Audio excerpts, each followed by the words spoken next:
Tu dois cesser d'être intimidé par les circonstances par lesquelles tu es en train de passer. Tu dois cesser d'être intimidé par le succès d'autres personnes. Toi, tu es tellement intimidé par le succès des autres. Le succès des autres te dit que toi, le succès des autres te dit que toi, tu n'as pas assez de talent et de compétences. Je suis maintenant dans le prophétique parce que maintenant, je vois bien que le Saint-Esprit est en train de me détourner de tout ce que nous étions en train de dire. Dieu veut parler spécifiquement à quelques personnes. Mais le message est pour vous. Reçois ce message de la part de Dieu, écoute-moi. Tu es trop complexé par le succès des autres. Et quand je dis complexé, ce n'est pas parce que tu envies forcément les autres, mais leur succès a un écho qui te décourage. Quand tu vois que les autres progressent, tu as l'impression que tu es encore trop loin de réussir. Et cette sensation de distance avec le succès que les autres connaissent déjà, ou le succès que d'autres connaissent déjà, l'autre connaît ou d'autres connaissent, tu as l'impression que tu ne pourras passer tellement loin.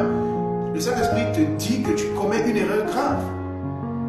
L'erreur que tu commets, c'est parce que tu mesures ce que Dieu a mis en toi, par ce qu'il a déjà commencé à manifester pour les autres. La manifestation de ce qui est en toi n'est pas du tout liée à ce qui se passe dans la vie de quelqu'un d'autre. Le succès qui se manifeste dans la vie de quelqu'un, c'est le résultat des décisions, des choix, des sacrifices et vraiment de l'engagement personnel que la personne a prise, mais aussi d'une discipline intense qui a peut-être pris des années. Et le succès apparent, tu le vois maintenant. Mais il y a aussi des personnes qui vivent un faux succès, qui s'assoient sur du mensonge. Un succès qui est le fruit de la manipulation, le fruit simplement de la mise en branle de plusieurs éléments, mais qui ne sont pas authentiques. Et ce faux succès peut t'influencer au point de te décourager. Mais que le succès soit faux, que le succès soit vrai, tu ne devrais pas être découragé.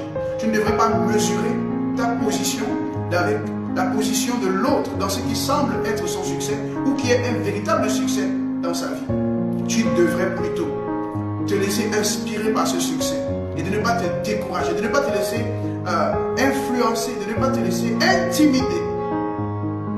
Le Saint-Esprit dit que tu es intimidé par la réussite des autres. Ne sois jamais intimidé par la réussite de quelqu'un. Tu peux me voir derrière cette caméra. Il n'y a rien qui soit en train d'être fait maintenant qui ne soit pas le fruit de longs sacrifices et d'une certaine discipline qui coûte très cher. Il va falloir que tu saches de tout ton cœur que ce que Jésus a accompli pour toi est supérieur à tous les efforts que tu pourras faire. La première chose que tu dois faire, c'est de t'attacher puissamment à l'œuvre du Saint-Esprit. L'œuvre du Saint-Esprit, c'est la matérialisation simplement de ce que Jésus a accompli. Mais si tu ne te permets pas d'apprendre à propos de tout ce que Jésus a fait pour toi et de tout ce que Jésus a fait de toi, la vérité et la réalité, c'est qu'aucun succès véritable ne pourra se manifester pour toi. Il y a aussi d'autres qui veulent le succès et qui font tellement d'efforts, mais des efforts basés sur la chair vont bientôt être frustrés par des échecs. Ou bien, ce succès peut devenir la prison dorée dans laquelle cette personne va s'évaporer, va mourir. Combien de personnes ont eu le succès dans ce monde? Ces personnes dans le monde du show business, ces personnes que nous connaissons à travers le monde, ils se sont retrouvés dans des prisons dorées. Le problème n'est pas l'argent. Quand on a bâti, répond à tout. Mais attention, l'argent devient important pour celui qui a déjà bâti sur Christ. Celui qui n'a pas encore bâti sur Jésus. L'argent est également important, mais peut devenir un instrument de destruction. Le succès est une très bonne chose, mais courir après lui sans avoir bâti des fondations solides dans ta vie va faire que ton succès puisse t'emmener dans toutes les directions, droit vers des murs, la destruction. Écoute-moi, tu ne dois pas te dire je dois réussir à tous les prix. Non, si tu es né de Dieu, tu as déjà réussi en Christ. La problématique avec toi, c'est peut-être que tu n'as pas encore assez appris de de ce que Jésus a fait de toi et de ce que Jésus a accompli pour toi. C'est pour ça que tu cherches la joie dans des choses extérieures. Tu dois vraiment comprendre ce que Jésus a fait pour toi.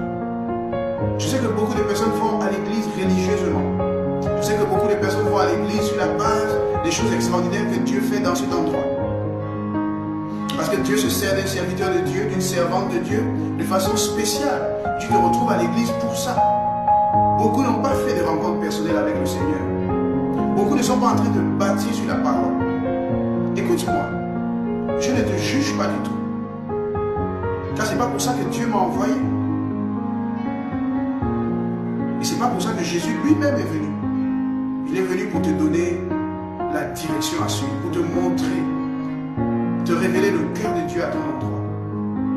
Moi, je ne crois pas que le succès soit le fruit de mes efforts d'abord. Aujourd'hui, par la grâce de Dieu, je peux dire que je suis arrivé quelque part. Et je t'assure, ce qui m'a permis d'arriver à ce petit niveau, ce n'est pas du tout mes efforts, mais ce que j'ai réalisé que Jésus a fait pour moi, qui a été la base de tous les efforts que j'ai pu faire jusqu'à maintenant. Je continuerai à faire des efforts, mais jamais au détriment de ma compréhension de ce que Jésus a déjà fait